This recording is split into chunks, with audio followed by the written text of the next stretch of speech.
Dr. Mari Castle, PhD, is a certified holotropic breathwork facilitator and transpersonal psychologist with over 20 years of experience guiding individuals through breath, body, and expanded states of awareness. She is the founder of the Goddess Breath, where she integrates Jungian psychology, ancient Sumerian mythology, and somatic breath practices to support healing, empowerment, and spiritual sovereignty. Marie is the author of 2 books on the goddess Inanna, has facilitated hundreds of breathwork journeys, helping others reconnect with their inner truth and embodied wisdom. Her YouTube channel, The Goddess Breath, offers breathwork and somatic imagery meditations to integrate a felt sense of empowerment and wholeness.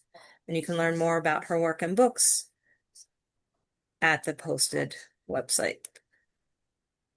Thank you so much, Chloe. I appreciate that. And hello, everybody. It's so wonderful to be here. This is my second year presenting. So thank you for inviting me back. I just want to say it's an honor for me to present or speak on Inanna. My connection with her began about 25 years ago when I was in a holotropic, non-ordinary state of consciousness. And, I didn't know what it was her at the time. It came later, but she literally came to me when I was in the underworld in this, metaphoric space, in this non-ordinary state of consciousness, and brought me up out of the darkness into the light. So I will never forget that.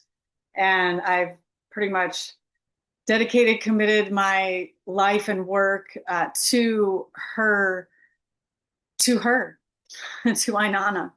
And I have, like I said, or like Clove had said, I've written a couple of books. So I've continued to expand my research on her. But I've also learned that it's more important for us to recognize the embodiment of her myth. And that's really where I'm going. So I'd like to just pose with a question for this particular segment of her story.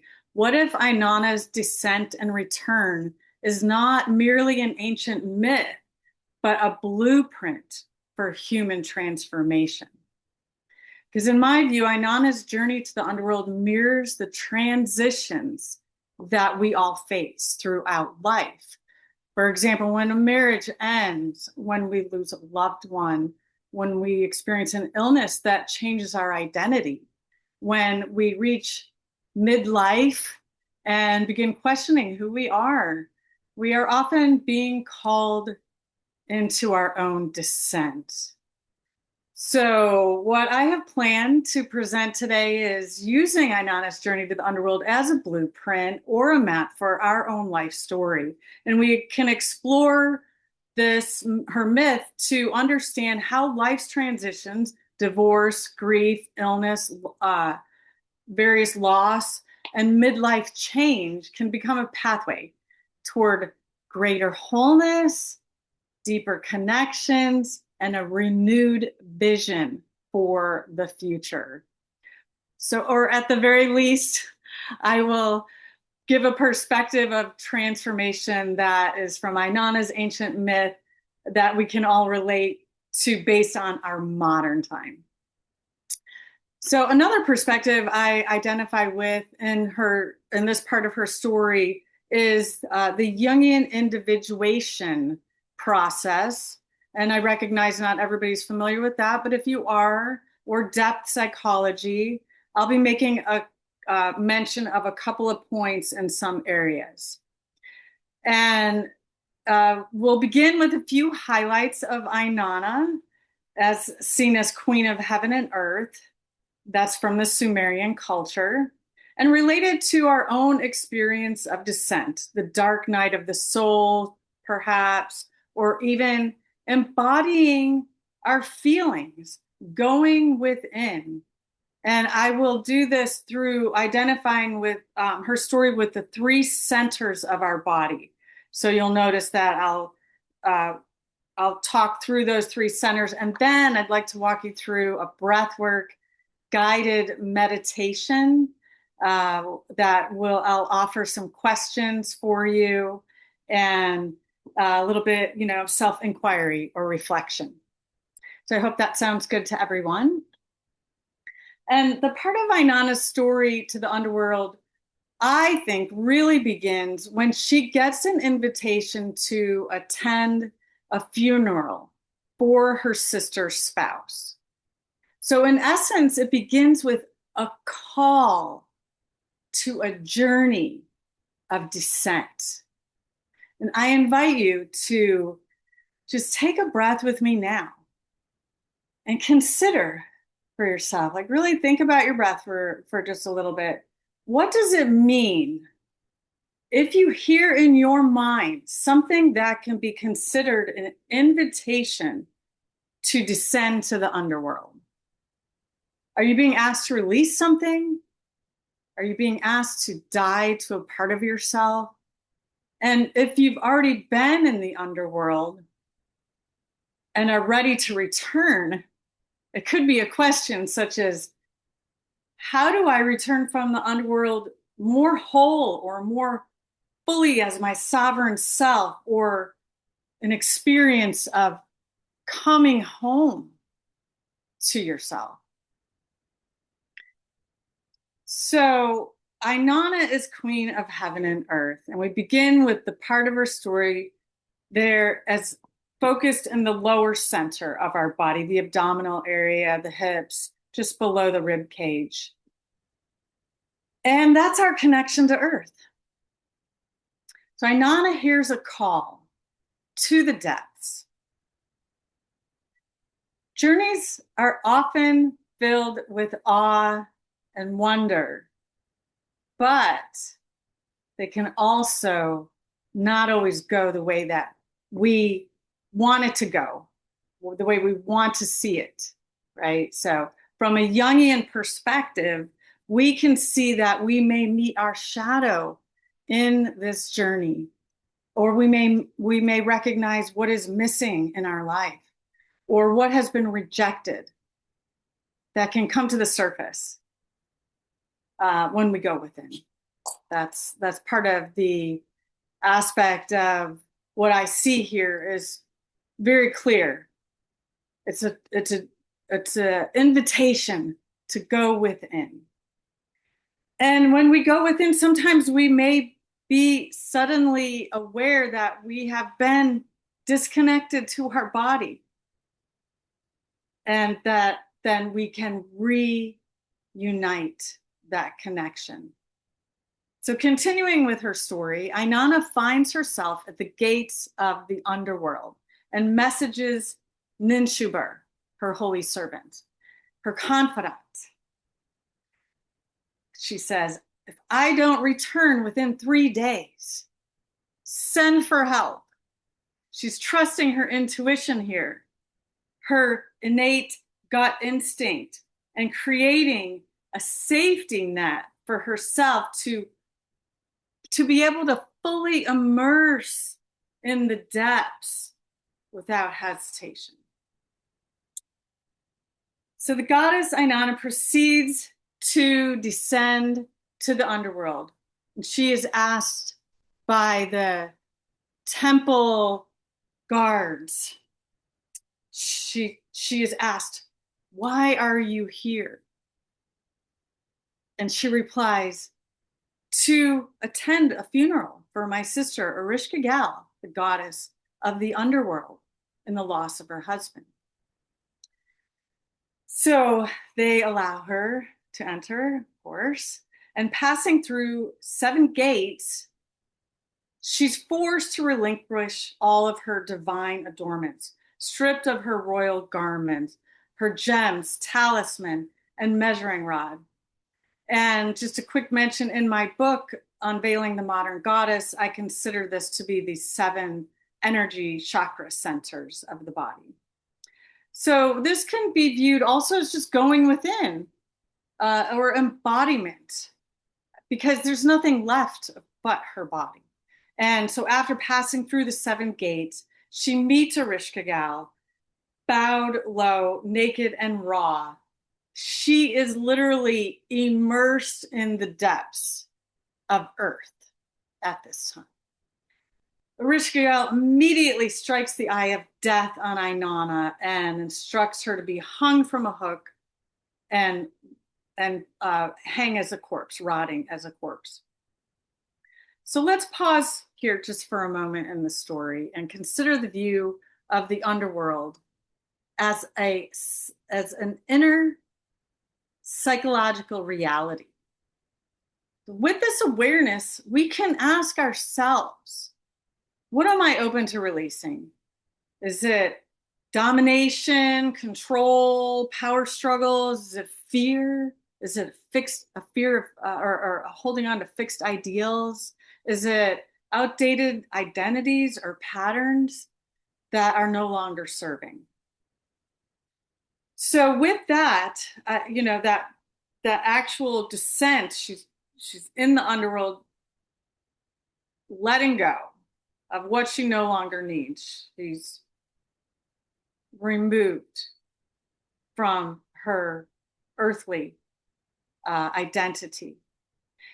We can consider this that we, in order to create a future trajectory that's healthy, and not just for the self, but for the whole, for the collective, that it's important to no longer carry the unconscious patterns of the past. So moving on, and now here, when I think of when we let go into this lower part, these energies that are heavy, that are the gravitational pull to earth, we can lift up and move into the heart space. And this space being community and relationship. And after 3 days, Ninshubur seeks help from the Sumerian gods. Ninshubur is Inanna's holy servant. And the only one that comes to her aid is Enki, the god of wisdom. He sends androgynous creatures to the underworld that represent the food of life and the water of life. And they appear in the wake of Ereshkigal's wrath, mirroring her moans and groans, and provide empathic responses or compassionate language that softens Ereshkigal's stance. They ask the goddess of the underworld, she asks them as a gratitudinal response, what do you want? And they respond to her, we want to return Inanna to her rightful place for the sake of the city of Uruk. So Inanna has long been viewed as a goddess of relationship and connection, and also harmony and balance. And here, just again, going to a Jungian individuation process, we can recognize that although this process, going within or a descent, a journey to the underworld, feels like isolation, it's not the intent. And we often have support, but don't feel it. And then we can stay blocked in the heart. And then we don't lift up from the heart. We stay in that lower center of the body. So when Ereshkigal receives compassion and empathy, condolences for her aching heart, Inanna is set free. And with one contention, though, she must find another to replace her. So I just want to mention here that the heart center can teach us how to remain connected while becoming fully ourselves at the same time. It's kind of like at the vertical and the horizontal, there's where the heart meets at that point. So justice emerges when we recognize our shared humanity and that that's what comes next. Inanna sees her husband, King Dumuzi, carrying on, pompous, after his goddess queen has not returned for 3 days. She expects he would at least be in his mourning clothes. So then now we recognize that Inanna's returned. And I'm moving this now into what I identified within the headspace. So that's this third eye wisdom, it's balance, it's seeing a visionary, like the future and what's best for the collective. So Inanna returns to her city of Uruk transformed. Carl Jung, the psychologist, calls this the transcendent function of the individuation process. It's that aspect of this whole full process, the emergence of a larger perspective, returning with a vision or a message for the community, for the whole. So the rest of the story moves with the felt sense of Dumuzi needing to escape his conviction of journeying to the underworld himself. In the long and short of it, he does go to the underworld, and then we know his sister, Inanna, comes forth in a compassionate effort to take his time in the underworld for half of the year. And we can then consider this an act of kindness, but also it's considered by some scholars an early affiliation of the rituals that were marking the variation of seasons. We could call it winter or summer or spring or fall.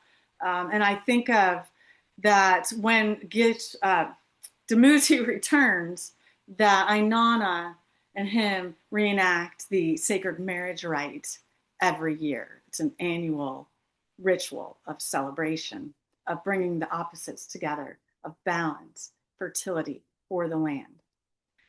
So just considering for a time what this brings to us, for ourselves, that what becomes possible when we integrate the shadow and the heart aspects of ourself, facing the underworld, going within, and then the heart lifting up into being present for another, and that connection as well. Like, where are we? What is possible there?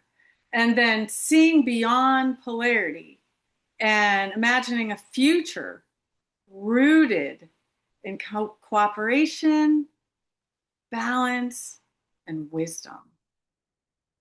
So here we can see that the goal is not about perfection of the myth. It's more about conscious participation, and create that it's an effort to we would do this for creating a more harmonious world.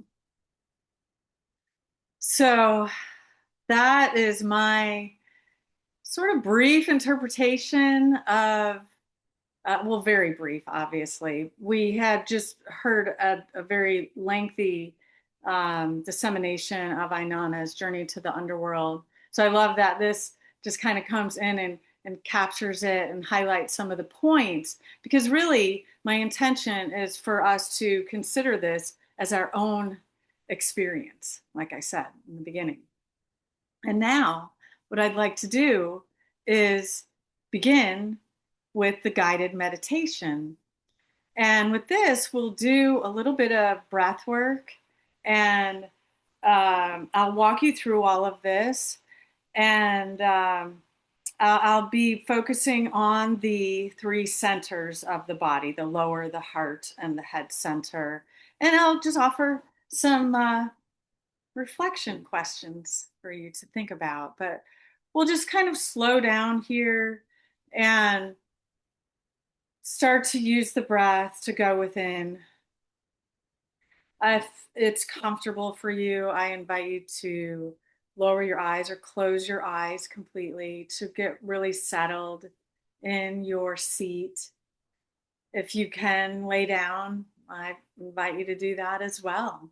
Whatever you can do to just relax, go within and let go. And we begin with the breath. So just inhaling. These are conscious inhales and exhales. And just being connected with the breath, with the body, noticing the movement of the breath. So you're feeling into your body, noticing the movement of the inhale, where it expands, where it contracts, everywhere. Everyone is different with that. Typically, we're focused on the diaphragm area just below the rib cage, but it can be anywhere. Just bringing your attention to that movement, to the breath, continuing with that rhythmic inhale and exhale, coming into your rhythm. And I'll be speaking, but I want you to stay with the breath, like I said, getting into a cycle of inhale and exhale that is suitable for you.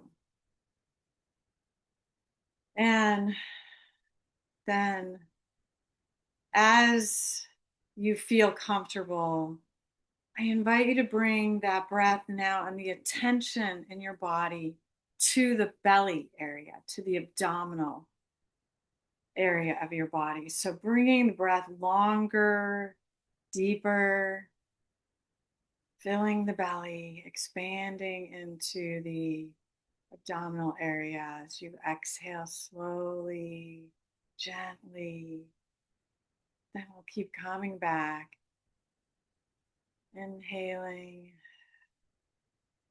exhaling, feeling into your body, noticing what that feels like. Many people have said that they've never breathed into the belly before, so it may be different for you. And that the expansion, like as if you're filling a balloon with your breath, can feel different as well. And allowing it as is comfortable for you. Just noticing that movement there, not only in the front, but in the back, the lower back of the body. If you're sitting against the chair or something or on the floor, you may notice even that slight movement there, that little bit of uh,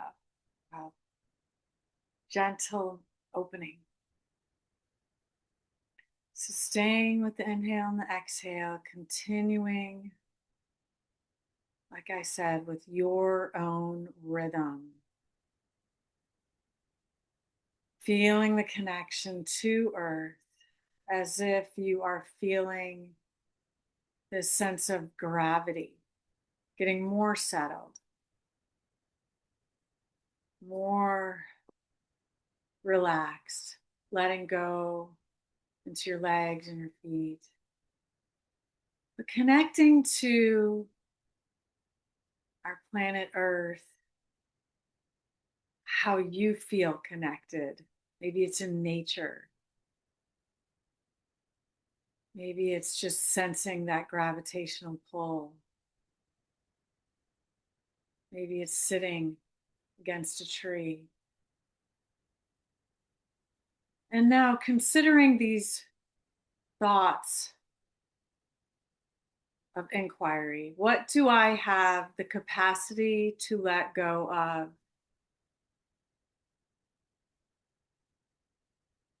Let it, or be it divorce,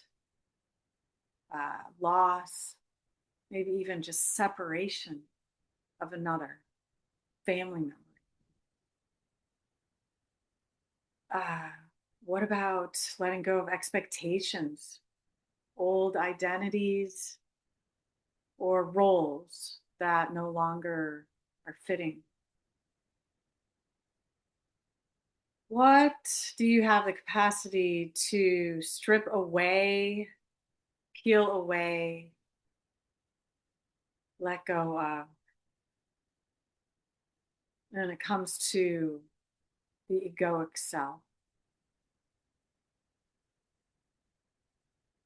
Allowing it to be pulled into Mother Earth, like the yoke, like letting the yoke take away what you no longer need and dissolve it. Just keeping in mind that we're wanting to let go here to a place so we can be more conscious, more awake, more able to participate in the conscious evolution of humanity. So just, yeah, breathing into the belly still, noticing what it feels like, letting your body more and more relax, more and more maybe leaning against your seat or just feeling that capacity to be supported, to let go, to almost feel that dissolution, dissolving of the self into the energy of our earth. Breathing here still as we do that, when we let go more and more what we no longer need, we are able to lift up or feel lighter. We lift up into that heart space energy, which is air. The heart energy of the chakra is air. The element is air. And then now I invite you to shift your attention to this space in your body. And here with the breath, this can be simply focusing on the rib cage in that wider breath. It's an inhale, rib cage widens just automatically, naturally. So bringing more attention to that, just your focus of your rib cage in your body. Inhaling, exhaling, just contracting. Inhaling, expanding into the rib cage. Notice what that might feel like to bring your rib cage intentionally wider, opening here into the heart space energy. I invite you to just continue to consider your shoulders, to just let them relax, feel heavy, let go. And maybe even pull your shoulder blades back and down just slightly so that you can lift up almost as if there's a hook. Pulling the shoulder blades back and down, feeling that hook lifting up from the center of your chest for more openness in this space of your body, opening to what is always there. What is always there? Love. Love in a much broader sense than what we think of as romantic love. Love for all beings. Love for all of the planet Earth. Love for the cosmos. Just breathing here, like I said, wider breaths, if that feels good to you. Otherwise, just focusing on that heart space and opening. Also thinking about the back, between the shoulder blades. There's an energy center there as well. Just tapping into all of this, really coming into your body. And like I said, questions to consider. One might be, who walks beside me here as I open more into the heart space of my body? Another, maybe, how can I open more to connection, to compassion, to healthy relationships? Be more open to sacred community like we are here today. And thinking of Inanna walking with her holy servant, Ninshabur, and that love and dedication, that commitment there of a relationship that was undying. Is there someone like that in your life that you have? Confidant that you always can call on for support, even in your darkest times. Who is that person for you? So again, breathing here, really creating somewhat of an effort to allow expansion in this heart energy space. Again, just opening with it, pulling your shoulders down just a bit more. And just noticing what this feels like to be here.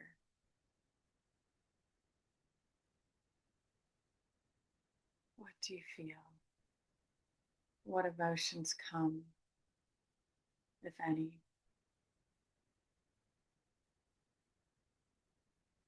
Just staying with that breath. Now we will refocus our attention to the head center of the body, bringing that awareness here into the, can be what I think of the third eye, the brow chakras, that powerful energy center. And I invite you to breathe in now through the nose. Breathing that breath in so you feel the breath through your double nostrils. Exhaling through the mouth, pursed lips, if that feels good. Again, let's do that together. Breathing in through the nose, out through the mouth. Filling the head space with clarity, tapping into that space in our body where there's that inner knowing, inner guidance. Can be this area. Maybe you want to, if it feels right, tap your forehead as a way of tapping into our pineal gland, that space that's always there of our divine inner truth. And this embodied truth that we carry with us. So a matter of tapping in, going within, or hearing the call is also here in the head space. When we hear Do we listen? Do we allow ourselves to be guided, even when it seems abstract or absurd, like it would be to fall into the underworld? Why would we do that except for intention of letting go, intention of lifting up into our heart space, intention of coming to our own truth as a way of wisdom, healing from within, trusting that we have it all within us as a matter of listening and allowing ourselves to be guided from within. It can also be this ability to encompass a larger collective perspective, becoming the visionary, seeing what's possible for the future of humankind, and also knowing what is the best as far as balancing intelligence with intuition, balancing the objective perspective with the subjective perspective.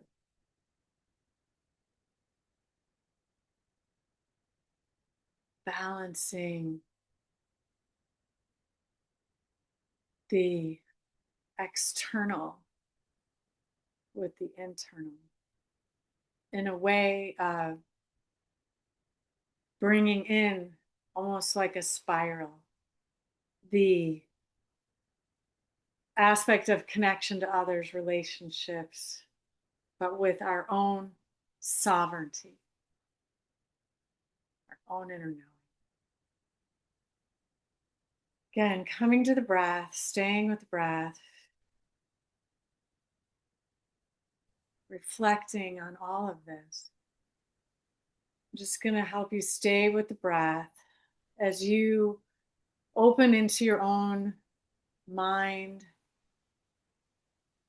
your own mental processes. Megan Lewis is an Assyrianologist. Somebody, there we go. Okay, thank you. Just staying with the breath, coming into what is your truth. And sometimes it's just as simple as that. We use the myths, this mythical language, archetypal language, as a guide, as a mirror, as a way of understanding from within. So we can come, return from going within, feeling our feet, noticing our hands, maybe kind of doing a little movement here with our feet and our hands. Just checking in our body. What are we feeling? What does this feel like to just let go, relax, go within? Ask these very important questions. And then when you're ready, opening your eyes. And I just want to close with that, in my view, Inanna's journey is ultimately our journey.